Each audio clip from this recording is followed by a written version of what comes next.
Greetings. This is the fourth in our series of Developing Town Center Microgrid webinars. All of the webinars, the report, and accompanying fact sheets can be found at www.microgrids.io. Today, public policy challenges have the potential to impact the technical and economic feasibility of town center microgrids. While several of them affect TC microgrids directly, we will find that many of them broadly affect many microgrids and distributed energy resource projects. Let's take a look. Over the last several years, the original town center microgrid goals of resilience and reliability have been supplemented by increased social and political attention to climate change. This has resulted in sustainability and decarbonization goals being added to TC microgrid considerations. These goals have resulted in discussion about how to balance the competing objectives. This includes placing non-carbon fuel supply technology in a TC project against the reality of when that supply will be sufficiently developed or comparable to the cost, resilience, and reliability attributes of carbon sources. This current mismatch of energy supply cost, evolving technology, and advocacy of decarbonization policies presents a policy conundrum when considering microgrids. For example, traditional microgrid industry practices and investments rely on natural gas as fuel for electric supply generation sources such as CHP and fuel cells. This reliance is becoming undermined as being inconsistent with decarbonization policies. At the same time, decarbonization concerns are aligned with adverse climate change weather events. TC microgrids are a response to that concern. This implies that some microgrid projects may need to address the risk of local climate change and decarbonization by trading off short to medium-term localized resilience in exchange for the longer-term benefits of CO2 reduction.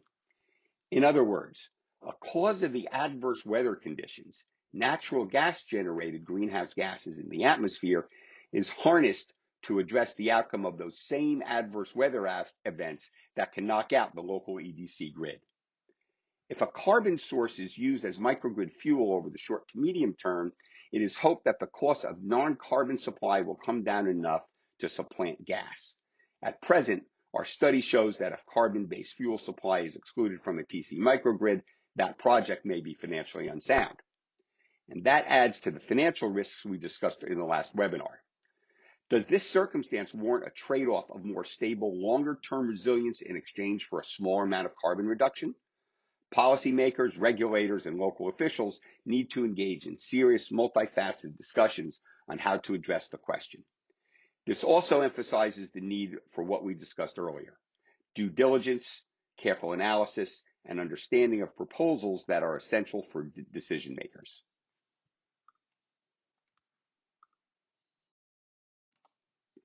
This leads us to another policy challenge. The economics of microgrids generally incentivize distributed energy resource investments by those who can economically or environmentally benefit in replacing their grid-based supply. When a new TC microgrid or a DER-driven facility leaves the grid as a primary customer, the EDC loses rate-based customer payments used to support grid-regulated operations. As microgrids and DER become more affordable and accessible to more customers, their value is amplified and EDC customer losses increase.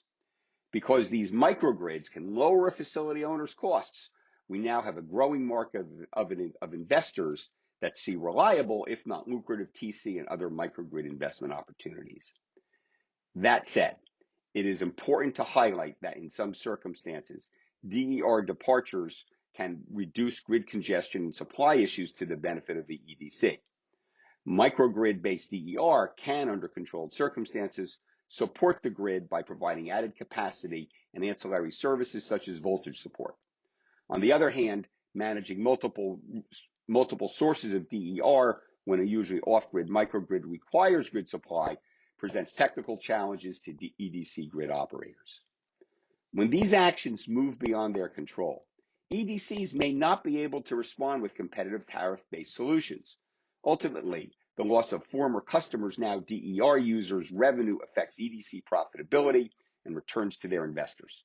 And that can lead to higher rates or reduced services to those remaining on the grid. Taken together, these circumstances present that policy conundrum I referred to earlier. Unless carefully managed through the regulatory process, expanded microgrid and DER resources can have the economically and societally perverse effect of spreading fixed grid costs over a reduced ratepayer base and contributing to higher consumer rates. In a worst case scenario, this can contribute to the so-called regulated utility death spiral, with its own highly complicated societal and financial market impacts. There are potential regulatory solutions to some of these challenges. These include exit fees, blue sky access or intermittent connection fees, specialized DER or critical facility microgrid tariffs, charges for developing behind the meter supply, or even EDC authority to develop or maintain their own DER. They also include payment structures to facilitate microgrid development that can enhance grid operation or otherwise make valued, cost-effective services available to the grid. Now, on the other hand, failing to develop informed policies, regulations, and fee structures can shift the burden of grid costs and impose stranded investment fees on those remaining in the EDC system, create inequitable disadvantages to those without the financial capacity to lower their energy costs, deprive microgrids of the compensation needed to incentivize their contributions to the grid, or weaken the financial capacity of EDCs to meet their societal obligations. If microgrids are to proliferate, an informed regulatory regime and/or grid policy guardrails are prerequisites.